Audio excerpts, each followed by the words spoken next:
இப்போ வெங்காயம் போட்டு நல்லா வதங்கிடுச்சு. இப்போ இஞ்சி பூண்டு பேஸ்ட் போட்டுக்கலாம்.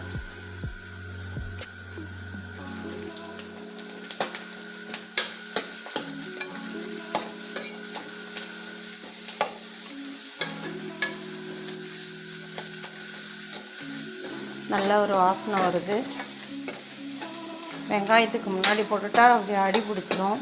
அதனால் வெங்காயம் பிறகு போட்டால் கொஞ்சம் நல்லாயிருக்கும், அடி பிடிக்காமல் இருக்கும்.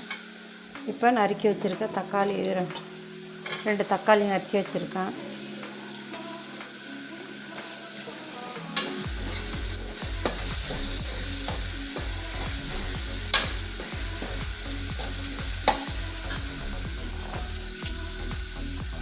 உப்பு ஒரு பிஞ்சு போட்டுக்கலாம்.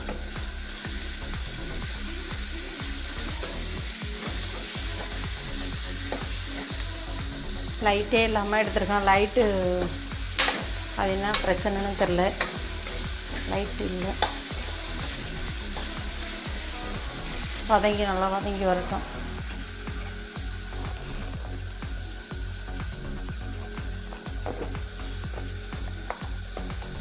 இப்போ நல்லா ஒரு ஸ்பூன் மேலே மஞ்சத்தூள் போட்டுக்கலாம்.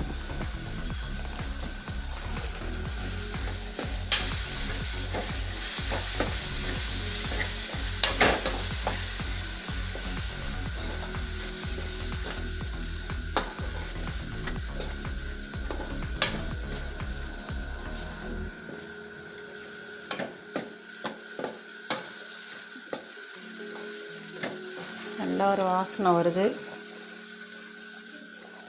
இந்த டைமில் நான் 1/2 கிலோ சிக்கன் கழுவி சுத்தம் பண்ணி வச்சுருக்கேன். 1/2 கிலோ சிக்கன் போட்டுக்கலாம்.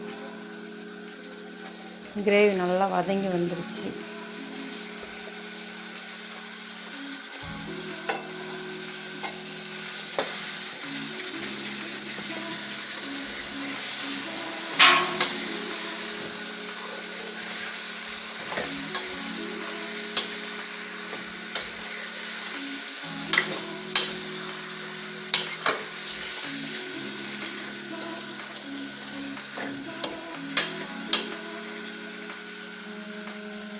கறி நல்லா வதங்கி வெந்து வரட்டும். ஒரு மூடி போட்டு மூடி வச்சிடலாம். இப்போ நல்லா சிக்கன் நல்லா பாதி வந்துருச்சு. இப்போ நம்ம மசாலா போட்டுக்கலாம். நான் ஒரு 2 ஸ்பூனு மசாலா, சிக்கன் மசாலா நான் போட்டுக்கேன்.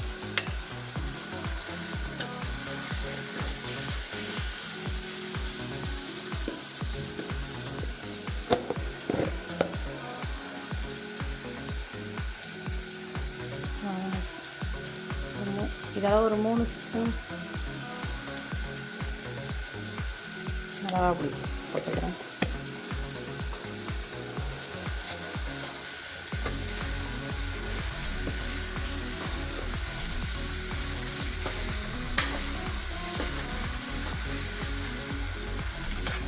பச்சை வாசனை போகிற வரைக்கும் வதக்கட்டும். இப்போ நல்லா வெந்துடுச்சு. கொஞ்சம் நம்ம இன்னும் கொஞ்சம் வேகிற அளவுக்கு தண்ணி ஊற்றிக்கலாம்.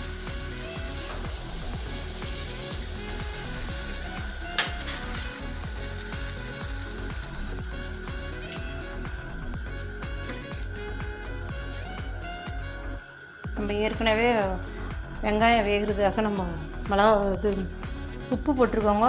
இப்போ நமக்கு தேவையான அளவுக்கு நம்ம உப்பு போட்டுக்கலாம்.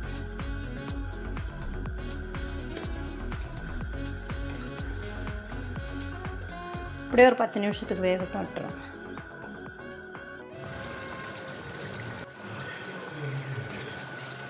இப்போ நம்ம ஒரு 10 நிமிஷம் கழிச்சு பார்த்தோம். நல்ல கிரேவி ரெடி ஆகிடுச்சு. இப்போ நம்ம சேவ் பண்ணிடலாம். 20 நிமிஷத்துலேயே சிக்கன் கிரேவி ரெடி ஆகிடுச்சு. பிடிச்சிருந்தால் லைக் பண்ணுங்கள், ஷேர் பண்ணுங்கள், கமெண்ட் பாக்ஸில் கமெண்ட் பண்ணுங்கள். தேங்க்யூ.